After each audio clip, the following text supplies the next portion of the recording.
Okay, you have this word. Continue to.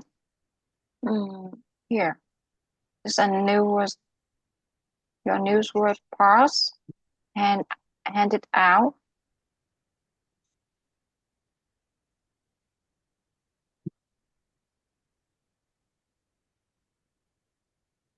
Explore. Rush hour. Definitely. Don't mind.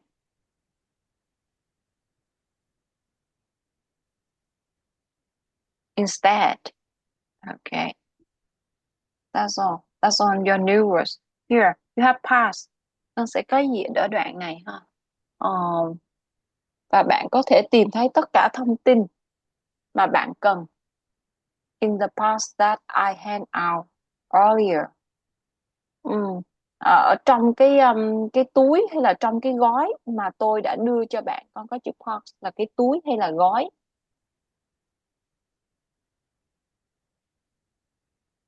Con có từ box là túi nè hay là gói? Trong cái gói mà tôi đưa cho bạn, tôi có thể hand out. Hand out. What does this mean in this case? Hand out mà tôi đã sắp xếp đó.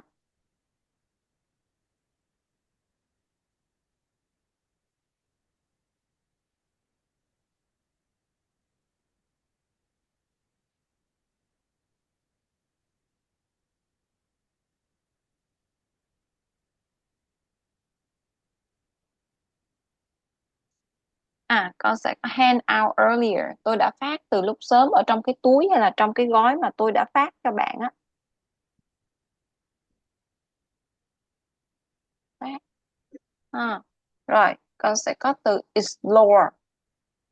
We've got 3 hours now to explore. Khám phá. Khám phá một cái nơi, cái thành phố London hả? Rồi, con có rush hour. Rush hour là giờ cao điểm hết trơn. Giờ cao điểm.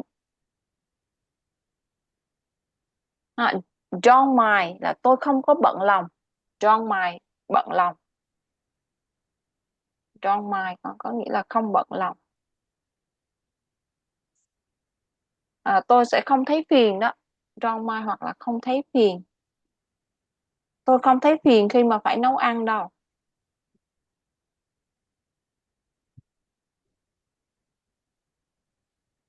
Rồi, con có cực definitely. Definitely là chắc chắn rồi ha.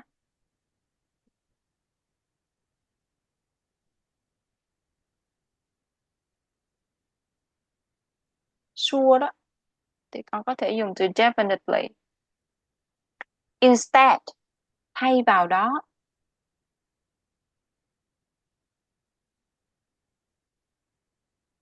Con có gì?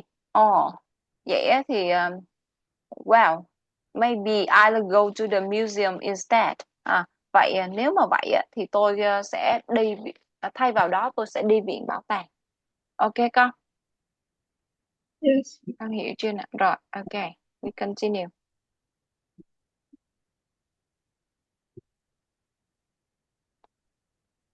That's fine. Listen and match speakers from 1 to 4 with sentences from A to E. There is one extra sentence. Remember not to worry if you don't understand every word they say. Con sẽ có nghe và nối 4 người này. 4 cái người nói từ số 1 tới số 4 với những cái câu bên dưới từ câu A cho tới câu E. Ok. Và sẽ dư ra một câu. Nhớ là con không có cần phải hiểu nghĩa tất cả của các từ mà con nghe được. Ok. Mà họ nói. Con có từ explain. What does it mean Trấn?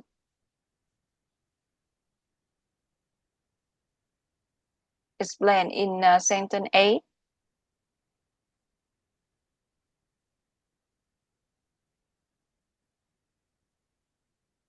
Explain. Giải thích con ha. Giải thích.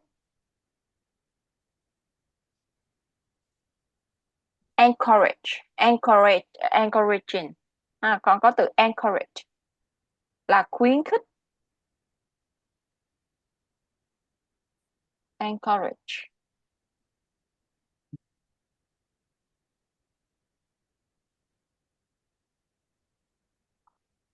Complain.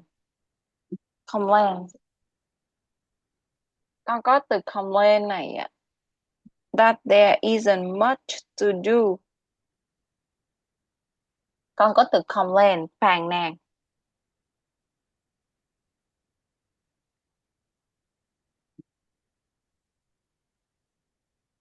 Advertising. Advertise. What does it mean cho? Con biết từ này không? No. Advertise, quảng cáo. Right. Would like to have a house in the city and one in the country too. Okay. Now, 1 minute for you to look through all these sentences from A to E before we listen.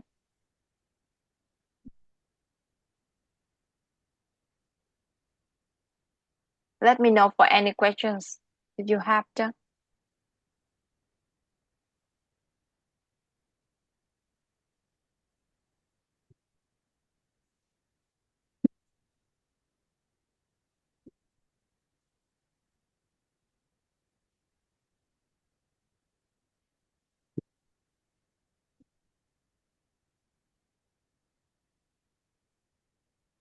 Con có câu hỏi gì cho phần này không con? No. Okay, we listen. Con nghe nhé. Listen please. Lesson 5C. Exercise 5. 1. I love it here. You can walk in the woods along the river near my village. An advantage of living in the country is that the people are much friendlier and there's less crime. We don't even lock the car at night. And we often leave the house unlocked when we are out during the day. I think people should move out of the cities and find a better life in the country. 2. Why are so many people moving out of cities to find a new life in the country? Is it because life is so much easier in the country than in the town? Because it's quieter and less stressful and houses are much cheaper? Or are there other reasons? Listen to In the Country tonight at 8 when we interview people who are thinking of moving and ask them why. 3. It's really lovely where I live. It's very pretty, and there are trees and a hill just behind my house. If you like a quiet life, it's a really great place to live. But one disadvantage is that life is a bit boring here. There isn't much going on in the village, and there aren't many young people around. So I often go into the city at weekends with my friends. It isn't far, and there's always something to do there.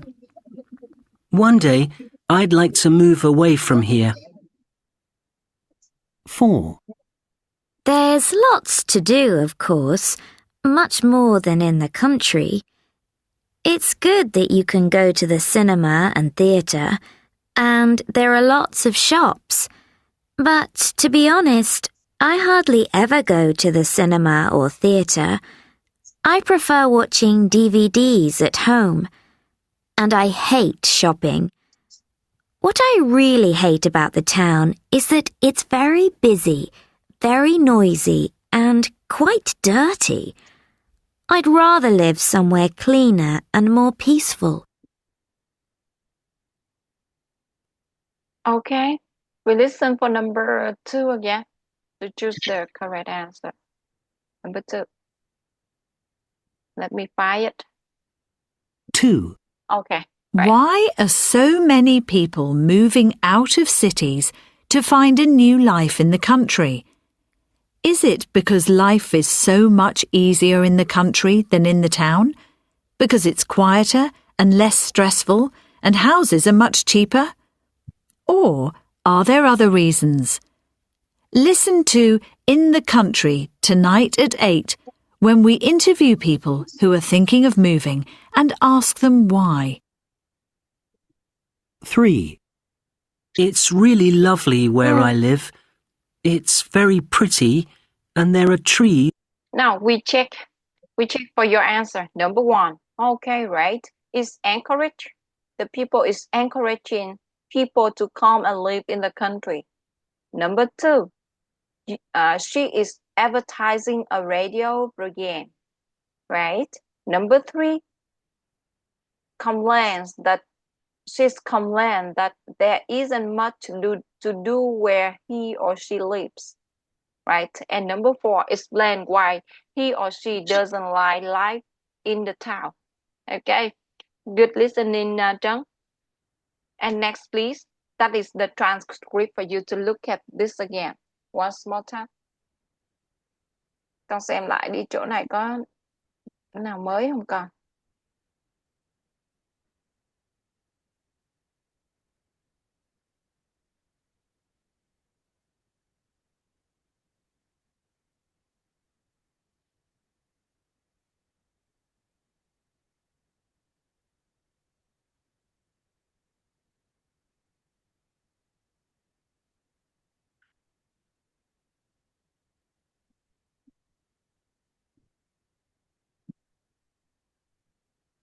Ở đây con có cái cụm disadvantage.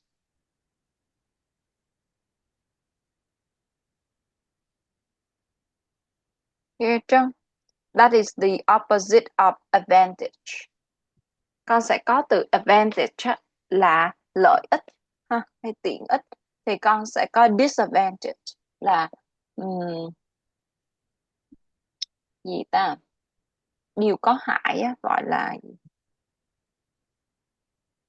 điều bất lợi. Bất lợi con ha. Y là lợi ích và disadvantage là bất lợi.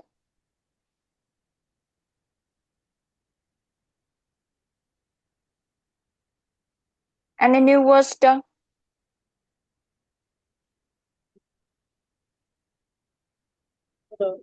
Okay.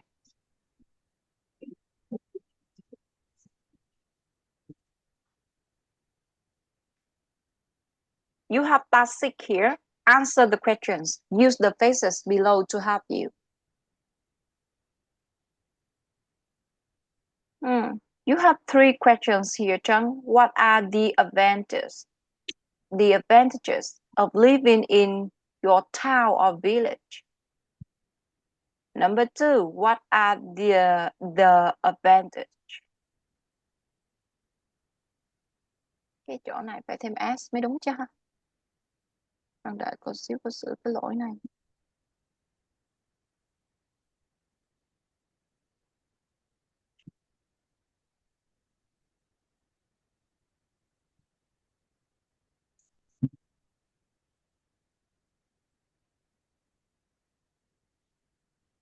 We're back.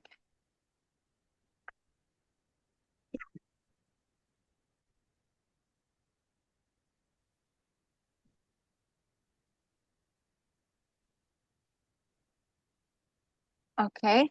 And number 3, would you like to live somewhere else? Why and why not? Con có thể trả lời bằng cách sử dụng những cái cụm ở bên dưới đây. An advantages of living in a is that there are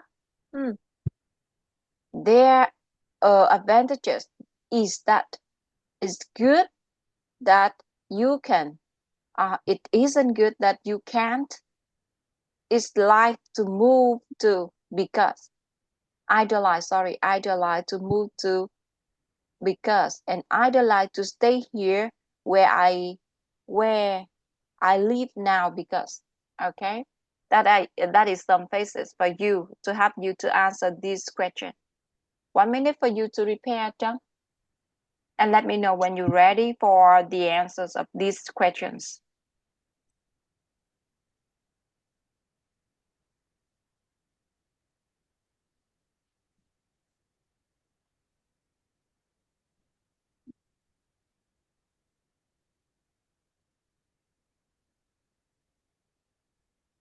Let me know when you're ready to answer.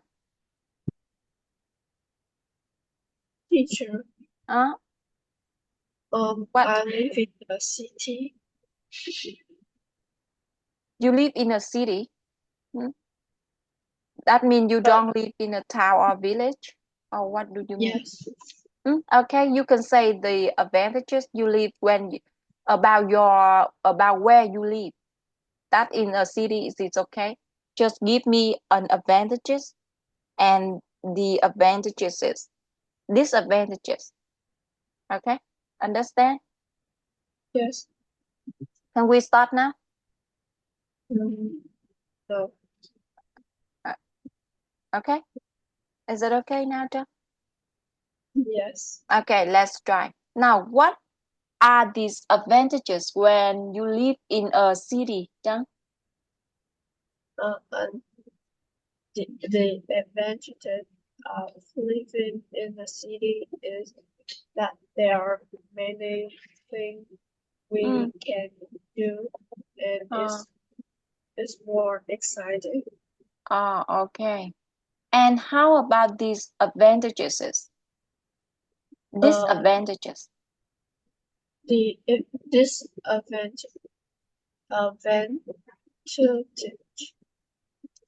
is that it's quite noisy and it's quite dirty. Oh, okay, okay. The air is not fresh. Yes. Okay. And would you like to live somewhere else? And let me know the reason. No, I wouldn't because maybe in other other city, maybe it can